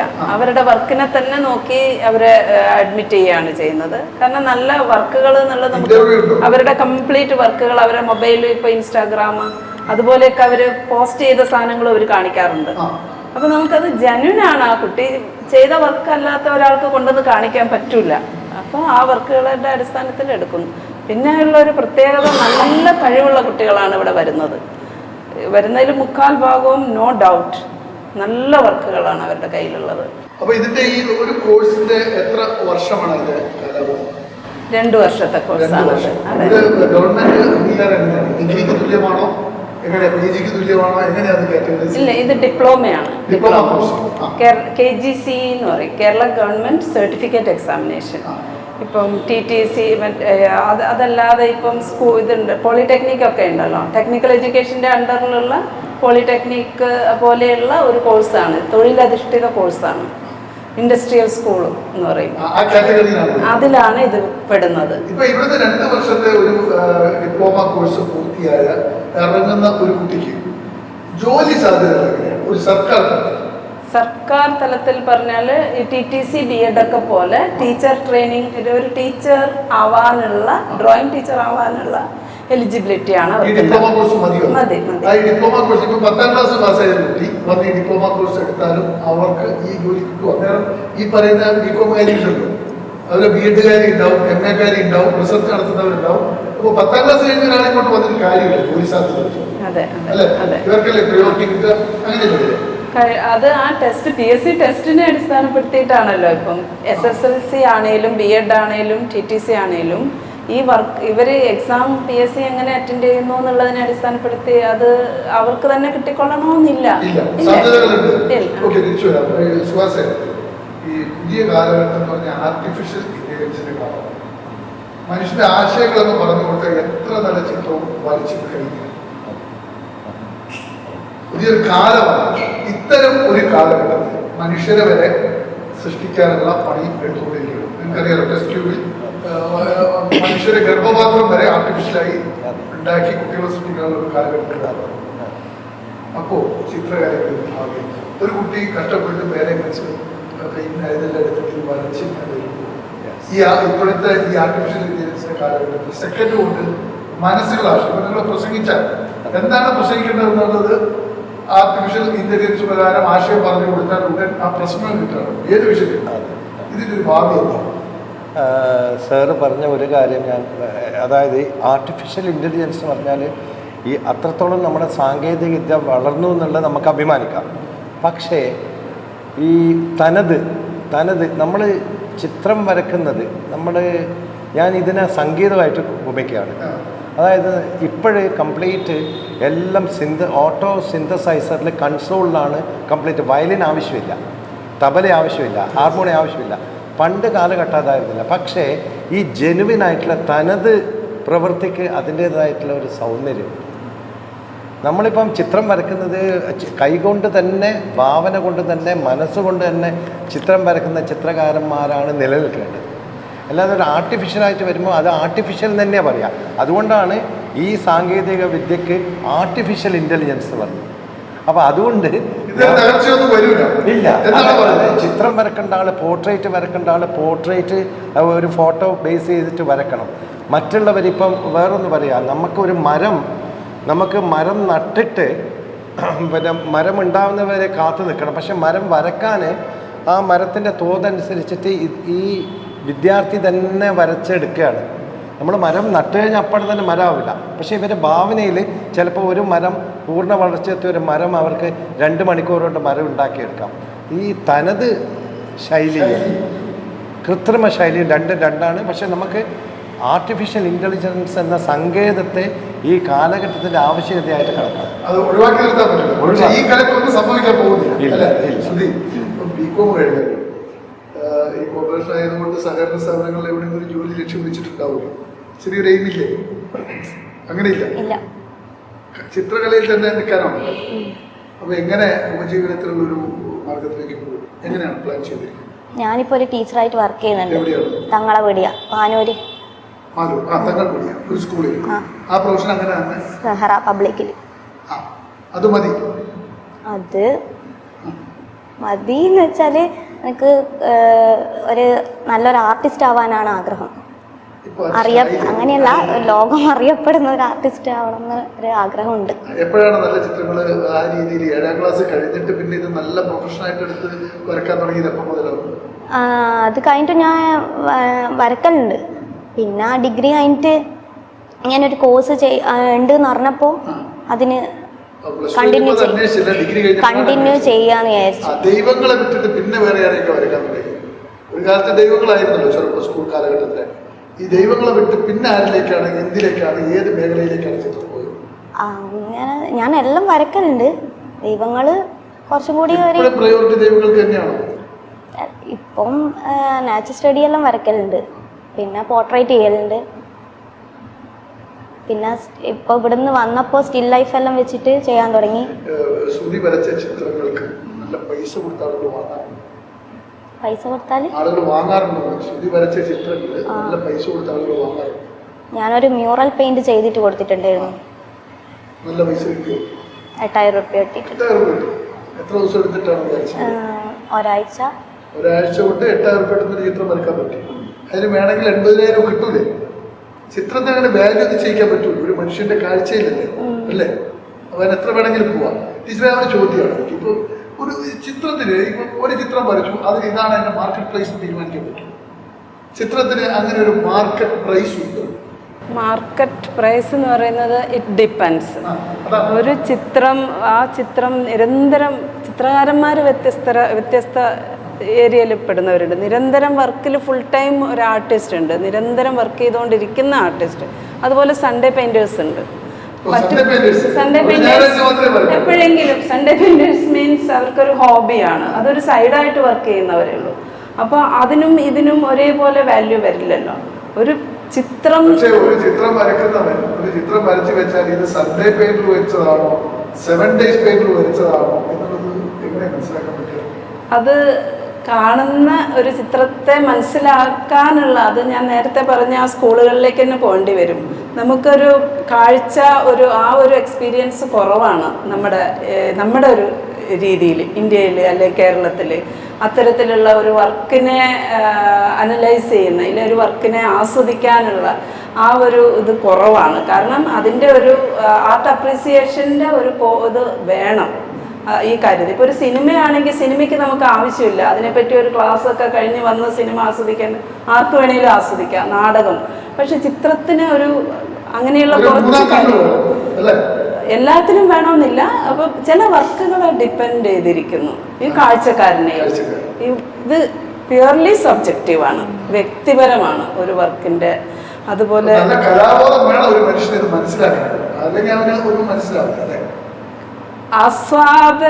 ആസ്വാദന ശേഷി, അത് നമ്മുടെ തലച്ചോറ് അതിനെ സപ്പോർട്ട് ചെയ്യുന്നുള്ള ഒരു സാധനം നമ്മുടെ തലയിലും ഉണ്ടല്ലോ. ഓരോ ചെയ്യുന്നവർക്ക് മാത്രമല്ല, കാഴ്ചക്കാരന് ഇല്ലെങ്കിൽ നല്ലൊരു പാട്ട് കേൾക്കുമ്പോൾ, നല്ല ഭംഗിയുള്ള ഒരു പ്രകൃതി ദൃശ്യം കാണുമ്പോൾ, ഇതൊക്കെ ഏതോ ഒന്ന് നമ്മളെ അത് അറിയിക്കുന്നുണ്ട് അല്ലേ. അപ്പോഴാണ് നമ്മൾ ഇവിടെ നിന്ന് ഒരു സെൽഫി എടുക്കാം, ഇല്ലെങ്കിൽ ഇവിടുത്തെ ഒരു ഫോട്ടോ എടുക്കാം. അങ്ങനെ നമുക്ക് തോന്നാനൊരു സാധനം നമ്മുടെ തലച്ചോറിലുണ്ട് ഓരോരുത്തരിലും. അത് കണക്ട് ചെയ്യുന്നിടത്ത് ആസ്വാദനം നടക്കുന്നുണ്ട്. ഈ പെൺകുട്ടി ടീച്ചർ പറഞ്ഞത് ഇതിനൊരു കലാബോധമാണെന്ന് തന്നെയാണ്. ഒരു മനുഷ്യന്റെ ബ്രെയിൻ ആ രീതിയിൽ ഇതിനെ വിലയിരുത്താനുള്ള ഒരു മതി. ഇപ്പൊ ചിത്ര പ്രദർശനങ്ങൾ നടക്കുമ്പോൾ അവിടെ വരുന്ന ഒരു ഓഡിയൻസ് ഇത് ആസ്വദിക്കാൻ പറ്റും. അവരുടെ ഒരു നിലവാരം അല്ലെങ്കിൽ അതിൻ്റെ ഒരു തോത് എത്രമാത്രം മനുഷ്യൻ. ഇപ്പം 1.5 കോടി ജനസംഖ്യയുണ്ട് നമ്മുടെ നാട്ടിൽ. ഇപ്പം ഒരു സിനിമ കാണാൻ പോകുന്ന ആ ഒരു ആരവത്തോടെ ചിത്രങ്ങൾ ആസ്വദിക്കാൻ ആളുകൾ വരുന്നുണ്ടോ, അതിൻ്റെ ഒരു സ്വഭാവമാണ്. അതായത് ഏത് വിഭാഗത്തിലും ആ വിഭാഗത്തെ, ആ വിഷയത്തെ ഇഷ്ടപ്പെടുന്ന ആൾക്കാരുണ്ടാവും. നമ്മളിപ്പം എല്ലാവരും സംഗീത കച്ചേരിക്ക് പോവില്ല, പക്ഷേ യേശുദാസിൻ്റെ ഗാനമേള, ചിത്രയുടെ ഗാനമേള എന്ന് പറഞ്ഞ ആൾക്കാർ അവിടത്തേക്ക് അടിച്ചു കയറും. അതേപോലെ തന്നെ ചിത്രകല സ്നേഹിക്കുന്ന, ചിത്രകലയെ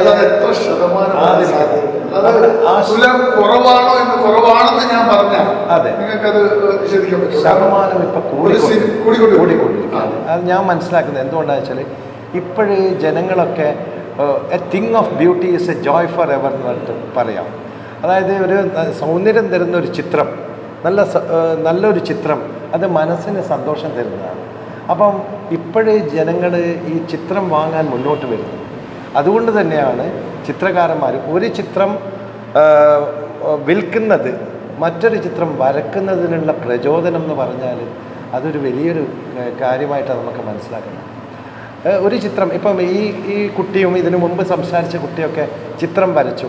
ആ ചിത്രം ആരും വാങ്ങാതെ പോകുമ്പോൾ അവർ നിരാശപ്പെടും.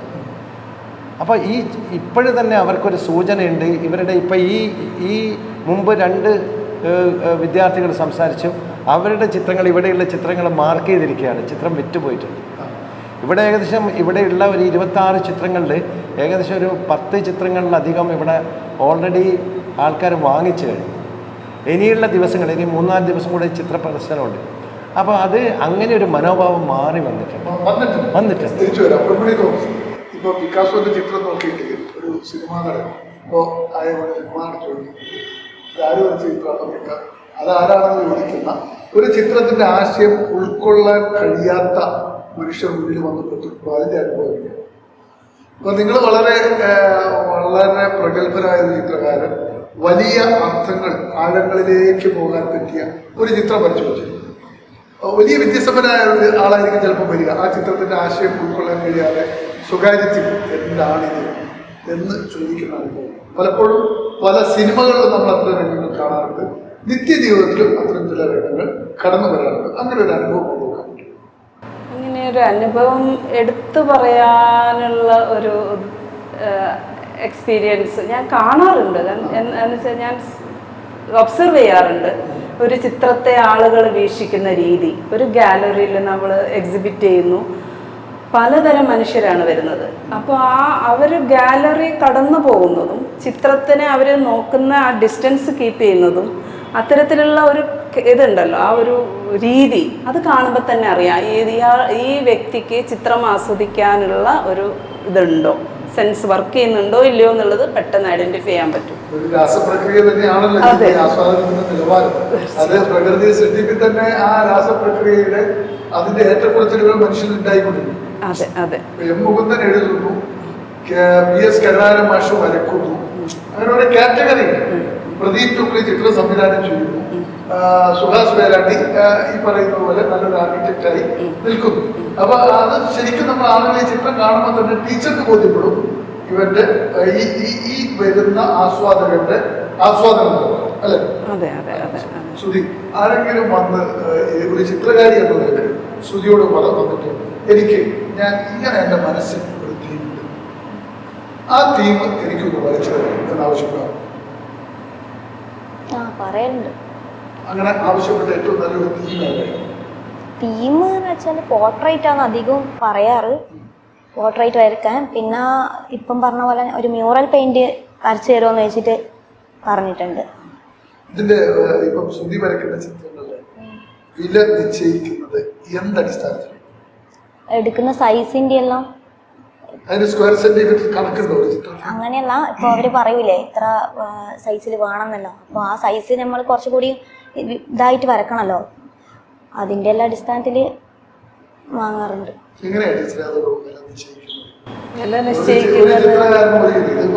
ഞാൻ ചോദിക്കുന്നത് തീർത്തും സാധാരണക്കാരുടെ മനസ്സിൽ വരുന്ന ചോദ്യങ്ങളാണ്. ഞാനൊരു ചിത്രകാരനല്ല, ചിത്രകലയെ കുറിച്ച് ആഴത്തില്ല. ഇത് കേൾക്കുന്ന ഒരു സാധാരണക്കാരുടെ മനസ്സിൽ ഞാനൊരു ചിത്രകാരനായ ഞാനൊരു ചിത്രം പഠിക്കും, അല്ലെങ്കിൽ അതിന്റെ ചിത്രം വരച്ചു കഴിഞ്ഞാൽ വിൽക്കുമ്പോൾ ചില ചിത്രത്തിൽ കോടികൾ കൊടുത്ത് ആളുകൾ വാങ്ങിയതൊക്കെ കേൾക്കുമ്പോൾ ഒരു ചിത്രകാരന്റെ മനസ്സിൽ കോടികൾ കിട്ടുന്നുണ്ട്. അങ്ങനെ കോടികൾക്ക് ചിത്രങ്ങൾ വിൽക്കുന്നു, ഇപ്പോഴും വിറ്റുകൊണ്ടിരിക്കുന്നു പല ചിത്രങ്ങൾ. അതെങ്ങനെയാണ് അതിൻ്റെ ഒരു സ്വഭാവം? ഒരു ചിത്രം ഒരാൾ വാങ്ങുക എന്ന് പറയുന്നത് അതൊരു മെറ്റീരിയൽ അല്ല, അതൊരു തോട്ടാണ് അവർ പർച്ചേസ് ചെയ്യുന്നത്. ആ ഒരു പ്രത്യേകം പർട്ടിക്കുലർ മൊമെൻറ്റിൽ ആ ചിത്രകാരൻ്റെ എക്സ്പീരിയൻസ്, ഒരു പീസ്, ഒരു ജീവിതത്തിൻ്റെ ഒരു പീസാണത്. അങ്ങനെയാണ് ഒരു ചിത്രകാരന്റെ ചിത്രം. ആ ചിത്രത്തെ കുറിച്ച് നല്ല ബോധ്യമുള്ള ഒരാൾ വരുന്നു, അയാൾ കോടീശ്വരനാകുന്നു, അയാൾക്ക് ആ ചിത്രം ഇഷ്ടപ്പെടുന്നു, എന്തുപോലെ കൊടുത്തുണ്ടാകും. ഇതിന്റെ ഒരു മൂല്യനിർണയത്തിന്റെ ഒരു പ്രശ്നമാണ് ഞാൻ ചോദിക്കുന്നത്. സാധാരണ മനുഷ്യരിൽ ഉണ്ടാകുന്ന ഒരു ചോദ്യമാണ് എങ്ങനെ ഇതിന്റെ മൂല്യം നിർണ്ണയിക്കും. ഇവിടെ തന്നെ ഈ ഗാലറിയിൽ തന്നെ ഇരിക്കുമ്പോൾ ഞാൻ ഒത്തിരി ചിത്രങ്ങൾ കാണും. ഒരു ചിത്രത്തിന്റെ ഈ മൂല്യനിർണയത്തിന്റെ സ്വഭാവം നിങ്ങൾ ഈ പറഞ്ഞതുപോലെ ഒരു മനുഷ്യന്റെ ചിന്തയിൽ നിന്ന് തന്നെയാണ് വരുന്നത്. അതെ അതെ, അത് എക്സ്പീരിയൻസും മാറ്ററാണ്. ഒരു വർക്ക് ആദ്യമായിട്ട് ചെയ്യുന്ന ഒരു വർക്ക്, ഇല്ലെങ്കിൽ അധികം പ്രാക്ടീസ് ഇല്ലാത്ത ഒരു വർക്ക്, ഒരു കള്ളനാണയവും ഫുള്ളും ഒറിജിനലും തിരിച്ചറിയുന്ന പോലെ അത് കാണാൻ പറ്റും. അത് ഇപ്പോൾ ഒരു വർക്ക് കണ്ടാൽ, ഇപ്പം നമ്മൾ കുട്ടികളെ 10 പേരുടെ വർക്കുകളിൽ നന്നായിട്ട് ബ്രില്യൻറ്റ് വർക്ക് ഏതാന്നുള്ളത് നമുക്ക് കാണുമ്പോൾ അറിയാം. അതുപോലെ വാങ്ങുന്നയാളും, ഇപ്പം ചിത്രകാരനും വാങ്ങുന്നയാൾക്കും അത് സന്തോഷമാവുന്നതുകൊണ്ടാണല്ലോ വാങ്ങുന്ന ആളുകൾ. മൂന്നാമതൊരാളെ പറ്റി അവിടെ എക്സ് ഓർ വൈ അവർ ഇഷ്ടപ്പെടുന്നുണ്ടോ ഇല്ലയോ എന്നുള്ളത് അവിടെ മാറ്റർ അല്ല. ചെയ്ത ചിത്രകാരൻ തൃപ്തിയോടെ അത് വർക്ക് ചെയ്തു, വാങ്ങുന്നയാൾ അത് തൃപ്തിപൂർവ്വം വാങ്ങി. ഈ ചിത്രകല ഇപ്പോഴത്തെ കുട്ടികൾ വലിയ ചിത്രത്തിന് വിൽപ്പനയുണ്ട്. അതിനെങ്ങനെയാണ് അതിന് ഓരോന്നിനും ഇതിന് 5,000, ഇതിന് 8,000, ഇതിന് 10,000 എന്ന് വില നിശ്ചയിച്ചിട്ടുണ്ടോ? അത് ആസ്വാദകൻ വരുമ്പോൾ അവരുമായി സംസാരിച്ചിട്ടാണോ വില തീരുമാനിക്കുന്നത്? അല്ല അല്ല, വില നിശ്ചയിച്ചു. വില നിശ്ചയിച്ചത് തന്നെ ഞങ്ങൾ വളരെ ആലോചിച്ചിട്ടാണ്. കാരണം ഇവരുടെ ബഡിങ് സ്റ്റേജാണിത് അല്ലേ. അപ്പോൾ അവരും അതിനെ ഗൗരവത്തോടെ കാണണം. ഇത്ര ചെയ്താൽ വിറ്റുപോകുമെന്ന് പറയുമ്പോൾ ആ ഒരു ആറ്റിറ്റ്യൂഡ് മാറിപ്പോകും. വില നിശ്ചയിക്കുന്നത് 30 കുട്ടികൾ നിങ്ങളുടെ ഒരു ബാച്ചിലെ കുട്ടികൾ വരച്ച ചിത്രം, അതിന്റെ വില നിശ്ചയിക്കുന്ന ആരാണ്? ആ വില നിശ്ചയിക്കുന്നതിന്റെ മാനദണ്ഡങ്ങൾ എന്തൊക്കെയാണ്? അത് ഇവരുടെ എക്സാം ഇതായതുകൊണ്ട്, എക്സാം പ്രോജക്റ്റ് ആണ് ഇവരുടെ. വർക്ക് ഓഫ് ആർട്ട് എന്ന് പറയുന്ന ഒരു സാധനം ഇനി വരാനിരിക്കുന്നതേ ഉള്ളൂ. ഇതിപ്പോ എക്സാം പ്രോജക്റ്റ് വർക്കാണ് ഇവരുടെ. എന്നാലോ ഇവരുടെ മാക്സിമം, അപ്പൊ അതിനൊരു വിലയുണ്ട് തീർച്ചയായിട്ടും.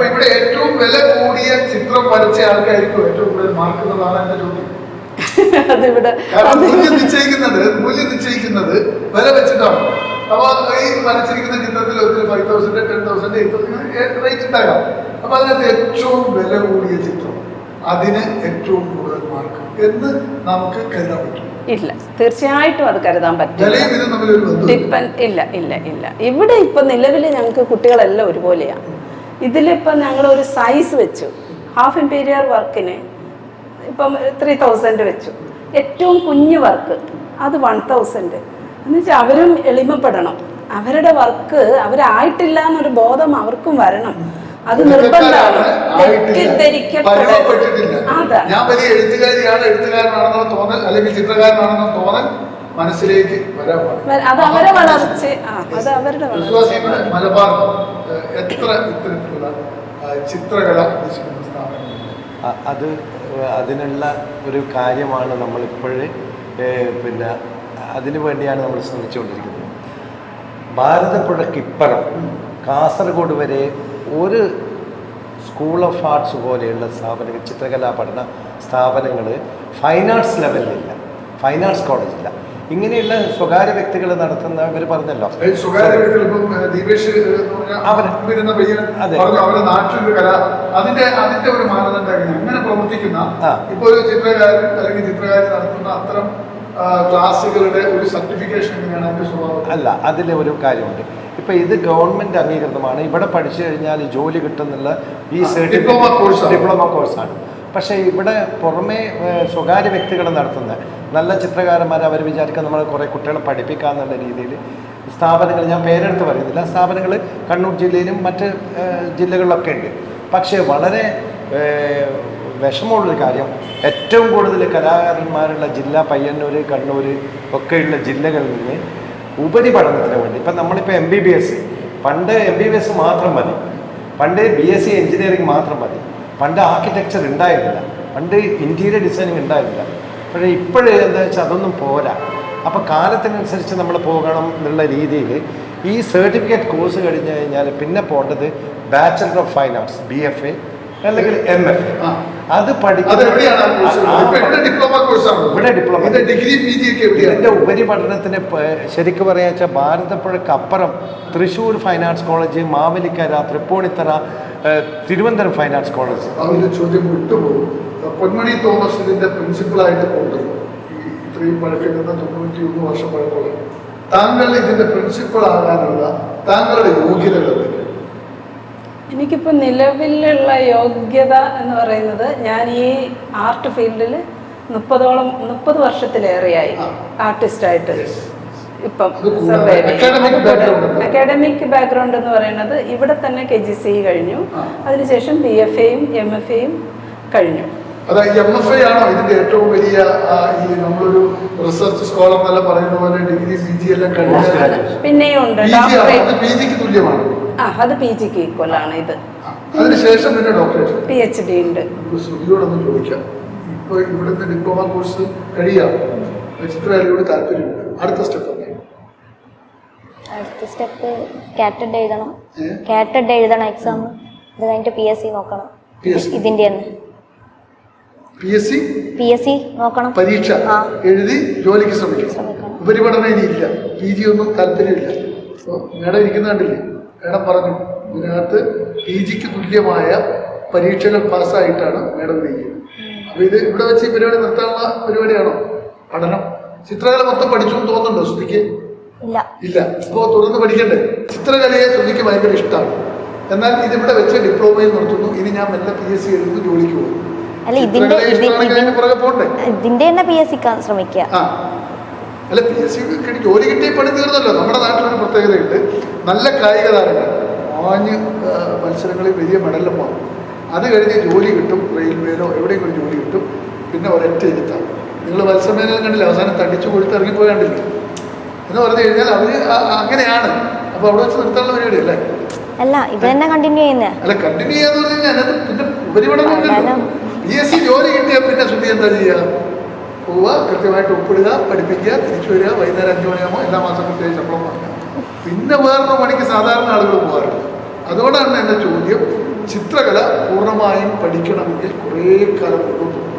ആ മുന്നോട്ട് പോക്ക്, ആ ഒഴുക്കിൽ ഇനി ഒഴുകുന്നുണ്ടോ, അത് ഇടയ്ക്ക് വെച്ച് നിർത്തി ജോലി നേടിപ്പോകും. അവിടെയാണ് ഒരു പുനർചിന്തനത്തിന് സാധ്യതയുണ്ടോ എന്ന ചോദ്യം ഞാൻ ഉന്നയിക്കുന്നത്. പുനർചിന്തനം സാധ്യതയില്ല. സാധ്യതയില്ല. എന്താണ് ഒന്നുകൂടി തോമസ് നിങ്ങൾ ശിഷ്യ തുടർന്ന് പഠിക്കുന്നതാണെന്ന് പറയുന്നതിൻ്റെ ഒരു ഇതിനെ അങ്ങനെ കുട്ടികളെ ആ തലത്തിലേക്കുള്ള ഒരു ബോധം വരുന്നില്ല എന്ന് തോന്നുന്നു. ബോധം വരുന്നില്ല അത് നിങ്ങൾ എന്നുള്ളതല്ല. ഡിപ്ലോമ കോഴ്സ് മതിയോ നിങ്ങൾക്ക് എന്ന് മതി ഇത് തന്നെയാണ് ഏറ്റവും ടോപ്പ് എന്ന് പറഞ്ഞു വിടുന്നുണ്ടോ മക്കളെ? ഇല്ല, അത് അവരുടെ ചോയ്സാണ്. ഇപ്പം ആർട്ട് എന്ന് പറയുന്നത് ഇവിടെ ഇപ്പം നമ്മൾ ജോലിക്ക് വേണ്ടി വിവിധ ഇപ്പം ഇവരുടെ സിലബസ് പ്രകാരം ഇവർക്ക് KGC കഴിഞ്ഞാൽ ഡ്രോയിങ് ടീച്ചർ മാത്രമല്ല, അനിമേഷൻ ഫീൽഡിൽ ഗ്രാഫിക് ഡിസൈനറായിട്ട് അങ്ങനെ ഒരുപാട് മേഖലകൾ പോകാൻ അതിൽ പോവാണെങ്കിൽ ഇവർ തന്നെ ചൂസ് ചെയ്യണം. ചിലർക്ക് പ്യുവർ ആർട്ടിസ്റ്റായിട്ട് മുന്നോട്ട് പോകണം. അങ്ങനെയാണ് അതിന്റെ സാധ്യതകൾ. അതെ, സിലബസ് ഇത് പഠിപ്പിച്ചു തീർക്കുന്നത് 2 വർഷം. 2 വർഷം എന്ന് പറയുന്നത് ടൈറ്റ് സിലബസ് ആണ്. അതിൽ മെയിൻ ആയിട്ട് ഡ്രോയിങ് ആൻഡ് പെയിന്റിംഗ് ആണ് മെയിൻ സബ്ജക്ട്. അങ്ങനെയല്ല, അല്ല ഇവര് പീരീഡ് ടൈം ടേബിൾ ഷെഡ്യൂൾ ചെയ്തിട്ടുണ്ട്. ഇവർക്ക് ടൈം ടേബിൾ 6 പേപ്പറാണ് ഫസ്റ്റ് ഇയറിന്, സെക്കൻഡ് ഇയറിന് 7 പേപ്പർ. അപ്പോൾ മൊത്തം 13 പേപ്പറേ ഉള്ളൂ. അതെ, അല്ലാതെ നമ്മൾ ഡിഗ്രിക്കൊക്കെ പഠിക്കുന്ന പോലെ 30-36 ഒന്നും ഇല്ല. ഇല്ല ഇല്ല, അങ്ങനെ 11 പേപ്പറേ ഉള്ളൂ. അത്ര പേപ്പർ 2 വർഷം. അതെ. എത്ര എക്സാം ഉണ്ട്? ഒരു വർഷം ഒരു എക്സാം. 6 പേപ്പർ ഒരു വർഷം. പിറ്റേത്തെ വർഷം 7 പേപ്പർ. അതെ അതെ. അതോടുകൂടി ഡിപ്ലോമ കോഴ്സ് അല്ലേ? ഒരു കുട്ടികൾ കൂടുതൽ ഈ രംഗത്തേക്ക് കുട്ടികൾ എങ്ങനെ അഡ്മിഷനാണ് മേഖലയിലേക്ക് തീർച്ചയായിട്ടും. അപ്പോൾ അതിൽ ഞാൻ പറയുന്നില്ല, കുറേ കുട്ടികൾ ഇപ്പോൾ ഫൈൻ ആർട്സ് കോളേജിൽ അഡ്മിഷൻ കിട്ടി പോയിട്ടുണ്ട്. 7-8 പേർക്ക് അഡ്മിഷനായി ഫൈൻ ആർട്സ് കോളേജിൽ. അവർ കണ്ടിന്യൂ ചെയ്തു. PG അല്ല, BFA ഡിഗ്രി. ഇത് ഡിപ്ലോമയാണ്.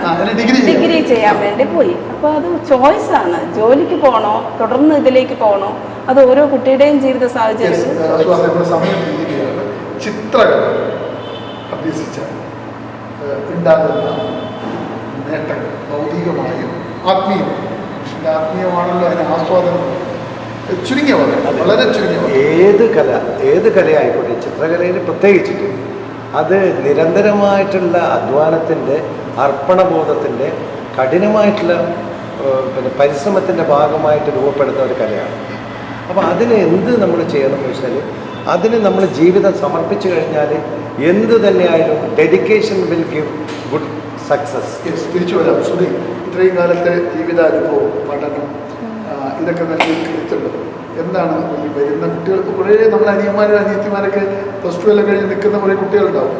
അതിനകത്തൊക്കെ വരയ്ക്കാൻ ആഗ്രഹമുള്ളവരുണ്ട്. അവരോടൊക്കെ പറയാൻ പറ്റുന്ന നിങ്ങളുടെ ജീവിതാനുഭവം കുറിച്ച് പറയാൻ പറ്റുന്നുണ്ടോ? ഇതിനോട് ഇൻട്രസ്റ്റ് ഉണ്ടെങ്കിൽ തീർച്ചയായും ഇത് വരയുടെ ചിന്ത മനസ്സിലുണ്ടെങ്കിൽ കൊണ്ട് നടക്കാം.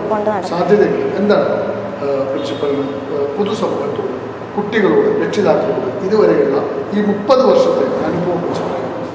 എനിക്ക് പറയാനുള്ളത് ഇത് തന്നെയാണ്. അടിസ്ഥാനപരമായിട്ട് കലയിൽ ചിത്രകലയിൽ ഒരു കഴിവുള്ള കുട്ടികളാണെങ്കിൽ അവരുടെ കരിയറും ലൈഫും തൊഴിൽ ഒന്നും അവരുടെ താല്പര്യങ്ങൾ മറ്റൊന്നുമായിട്ട് മാറി നിൽക്കാതെ കരിയർ അവരുടെ ഇഷ്ടങ്ങളുമായിട്ട് ചേർന്ന് പോകണം. കല കയ്യിലുള്ള കുട്ടിക്ക് അത് അവരുടെ കരിയറും കൂടിയാക്കി മുന്നോട്ട് കൊണ്ടുപോകാൻ പറ്റും. Life will be satisfied. കല കയ്യിലുണ്ടെങ്കിൽ മനസ്സിൻ്റെ ആഴങ്ങളിൽ എവിടെയെങ്കിലും വരയുടെ ഒരു ഇഷ്ടം കൊണ്ട് നടക്കുന്നുണ്ടെങ്കിൽ തിരഞ്ഞെടുക്കാൻ പറ്റുന്ന നല്ലൊരു മേഖല തന്നെയാണ് ചിത്രകല. അതൊക്കെ പറഞ്ഞു വന്നപ്പോൾ സുഹാസൊക്കെ പറഞ്ഞല്ലോ, ഈ 91 വർഷം പാരമ്പര്യമുള്ള സ്കൂൾ ഓഫ് ആർട്സിൽ നിന്ന് പഠിച്ചിറങ്ങിയവർ എത്തിപ്പെട്ടിട്ടുള്ള മേഖലകൾ ചെറുതല്ല. അതുകൊണ്ട് സാധാരണക്കാരൻ ചിലപ്പോൾ ചിന്തിക്കുന്നുണ്ടാവും, ഒരു ചിത്രകല, ഒരു ചിത്രം വരച്ചാൽ എന്താണ് കിട്ടുക? ചിത്രകല ചിത്രം വരക്കൽ മാത്രമല്ല, അതിന് അനന്ത സാധ്യതകളാണ്. ആ അനന്ത സാധ്യതകളിലേക്കുള്ള ചെറിയൊരു യാത്രയാണ് നേരിടേണ്ടത്. നിങ്ങൾ ശ്രദ്ധാപൂർവം കുട്ടികളെ നിങ്ങളൊന്ന് കേൾക്കുക. അതുപോലെ തന്നെ ഇപ്പം PG ഒക്കെ കഴിഞ്ഞിരിക്കുന്ന അല്ലെങ്കിൽ റിട്ടയർ ചെയ്തവർക്കും സർവീസ് റിട്ടയർ ചെയ്തവർക്കും മനസ്സിൽ കലയുണ്ടെങ്കിൽ, കലയുടെ അംശമുണ്ടെങ്കിൽ തിരഞ്ഞെടുക്കാവുന്ന ഏറ്റവും നല്ല ഒരു മാധ്യമമാണ് ചിത്രകല. അതിന് ആ ലെവലിലേക്ക് നമ്മുടെ നാട്ടിലെ അല്ലെങ്കിൽ പ്രേക്ഷകരെ ചിന്തിപ്പിക്കാൻ ഈ എപ്പിസോഡിന് കഴിയട്ടെ എന്ന് മാത്രമാണ് ഞങ്ങൾക്ക് പറയാനുള്ളത്. വിലയേറിയ സമയം നേർന്നതിന് വേണ്ടി തന്ന 3 പേർക്കും നേർന്നതിന് നന്ദി.